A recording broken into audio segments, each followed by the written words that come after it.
윤석열과 트럼프는 왜 부정선거에 집착할까? 선거에 출마하는 이들은 대체로 자기가 대중의 지지를 받는다고 여깁니다. 그래서 낙선자들은 투표 결과를 인정하지 못하고 부정선거를 주장하는 일이 많습니다. 하지만 대선 후보급 정치인 정도 되면 되도록 부정선거 주장을 하지 않고 결과에 승복합니다.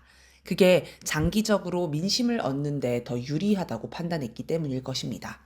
그런데 최근 대통령이 직접 부정선거를 주장하는 일이 한미 양국에서 나타났습니다.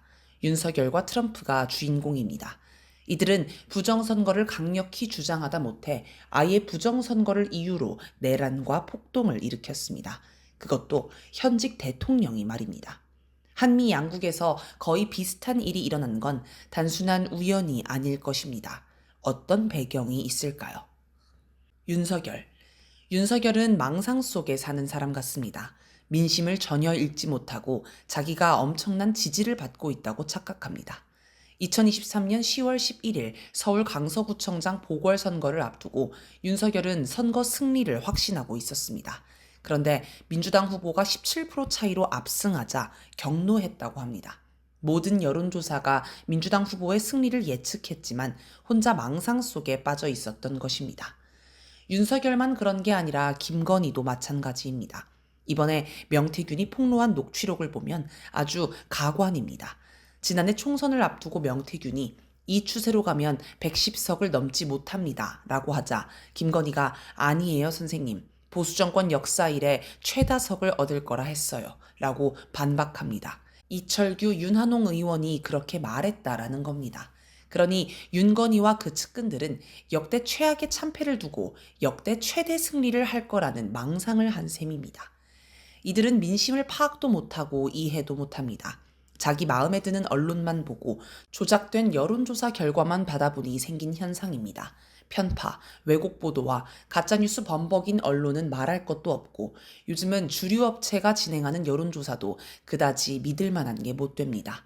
그렇게 민심과 괴리된 채 정치를 합니다. 요즘 민심은 주류 언론과 다르게 움직입니다. 과거에는 주류 언론에서 정보를 얻었기 때문에 민심이 언론에 크게 좌우되었습니다. 하지만 지금은 언론에 기대지 않고 스스로 정보를 구하고 그에 기초해 판단합니다. 또 과거에는 돈과 권력을 가진 기득권 세력이 선거를 좌지우지했습니다. 그런데 이제는 민심에 의해 기득권 세력이 원하는 선거 결과가 뒤집히는 현상이 종종 발생합니다. 윤석열은 자기 생각과 민심이 전혀 다르게 움직이며 선거마다 참패하니 이게 다 부정선거 탓이라고 생각한 듯합니다. 민심과 괴리된 집단이 손쉽게 쓸 수 있는 게 부정선거 논란입니다. 그런데 자기가 정권을 쥐고 있는데 부정선거로 참패한다는 게 말이 안 됩니다. 그래서 등장한 게 중국의 선거 개입설입니다. 중국이 선거에 개입해 한국을 공산화하려 한다는 게 윤석열과 내란 세력의 주장입니다. 이들이 주장하는 말을 들어보면 꼭 중국을 중공이라 부릅니다.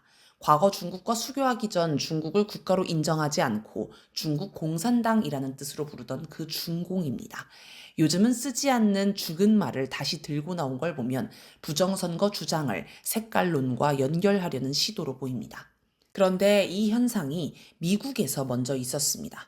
미국도 중국과 수교할 무렵부터 중화인민공화국이라는 정식 국호로 불렀는데 2010년대 들어와 적대적 관계로 변하자 고위 관료들이 국가 이름 대신 중국 공산당의 영어 약칭인 CCP를 자주 사용합니다. 미국의 움직임이 한국에도 직수입된 듯합니다. 윤석열은 선거로는 도저히 못 이기겠다고 여겼는지 아예 국회를 없애버릴 생각을 했습니다. 12.3 내란 과정에서 등장한 비상입법기구 설치가 의미하는 게 바로 그것입니다. 윤석열이 생각한 비상입법기구는 아마 전두환이 쿠데타로 정권을 장악한 뒤 설치한 국가보위입법회의 같은 것으로 보입니다. 당시 전두환은 국회를 해산하고 자기가 임명한 의원으로 구성된 국가보위입법회의에 모든 권한을 부여해 온갖 악법을 만들어냈습니다. 윤석열과 내란 세력, 성조기 부대는 부정선거를 주장하면서도 대책을 내놓지 않습니다. 기껏 대책이라고 내놓은 걸 보면 선관위를 해체하고 목사와 승려가 선거를 감독하자는 허무맹랑한 소리가 전부입니다. 합리적인 고민은 없고 그냥 아무 말이나 내뱉는 수준입니다. 이들이 정말 부정선거를 뿌리 뽑고자 한다면 개표기 사용을 중단하고 수개표를 하자고 한다거나 투표함을 개표소로 옮기지 말고 투표소에서 직접 개표하자고 한다거나 하는 합리성 있는 주장을 할 것입니다. 이들이 합리적인 대안을 제시하지 않는 이유는 문제의 본질이 부정선거가 아니라 민심 괴리에 있기 때문입니다. 민심 괴리를 막을 대책이 없으니 합리적 대책을 내놓을 수 없는 것입니다. 트럼프. 지금 미국이 처한 상황을 봅시다. 정권 유지는 결국 안보와 경제에서 판가름 납니다. 안보와 경제에서 성과를 내면 국민의 지지를 받고 아니면 버림을 받습니다. 그런데 미국은 안보와 경제 모두 엉망입니다. 2021년 아프가니스탄에서 미군이 주랭랑친 사건이나 우크라이나 전쟁이 사실상 패전으로 끝나가는 현실, 이스라엘이 국가 존립을 걱정해야 할 정도로 막심한 피해를 보는 상황에서 미국의 안보 실태가 고스란히 드러납니다. 세계 최강이라고 자랑해왔던 미국의 군사력이 종이 호랑이였다는 게 속속 드러나니 미국인의 불안이 커집니다. 미국인은 북한에서 언제 핵미사일이 날아올지 몰라 신경이 곤두선 채 살아야 합니다. 경제도 마찬가지입니다. 중국 경제 성장률의 절반 수준에서 헤매면서 그래도 유럽, 일본보단 낫다며 국민을 속이고 있습니다. 대러 제재도 실패했고 중국 고립봉쇄 정책도 실패했습니다. 달러 중심 경제를 대체하겠다며 등장한 브릭스의 성장이 무섭습니다. 미국 눈치를 보던 나라들에서는 친중으로 살 길 찾자는 분위기가 거셉니다. 미국 중심의 일극 체제에서 벗어나자는 탈미 현상은 최근 유럽에서도 나타납니다. 2013년 창당한 독일 대한당은 이민자 추방 등을 주장해 극우 정당으로 분류되어 연방헌법수호청의 주요 감시 대상입니다. 그런데 지난해 유럽의회 선거에서 독일 사회민주당을 뛰어넘으며 제2당으로 도약했습니다. 튀링겐주를 비롯한 여러 주 선거에서도 30%를 넘기며 2위 자리를 굳혔습니다. 프랑스의 국민연합 역시 극우 정당이라는 비판을 받지만 상당한 국민적 인기를 얻고 있습니다.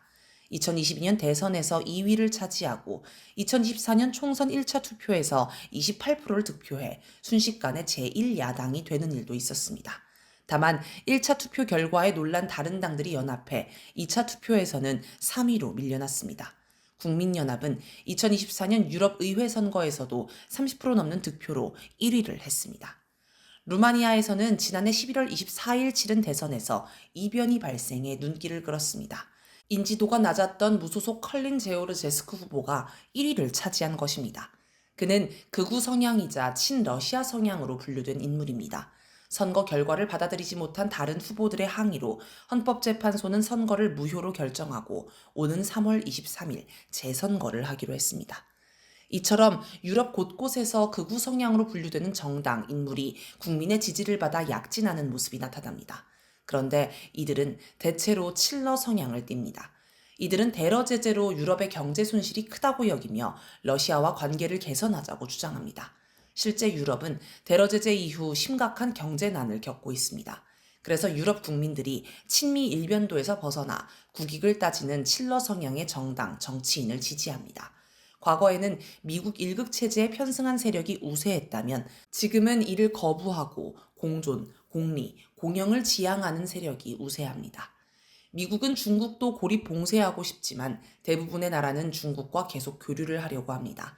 그게 국익에 도움이 되기 때문입니다.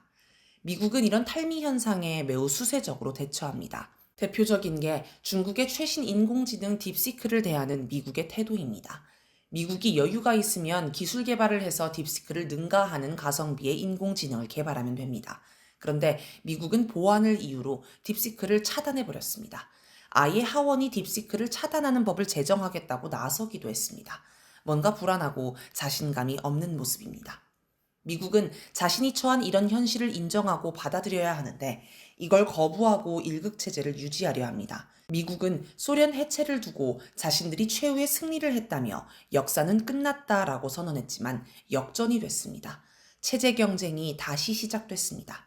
현실에서 밀리니 두렵고 초조해 중국을 중국 공산당이라 부르는 지경에 이르렀습니다. 점잖은 외교 용어를 쓰며 잘난 체 하던 미국이 아닙니다. 또 현실을 인정하지 않으니 부정선거 같은 현실 도피에 빠지는 것입니다.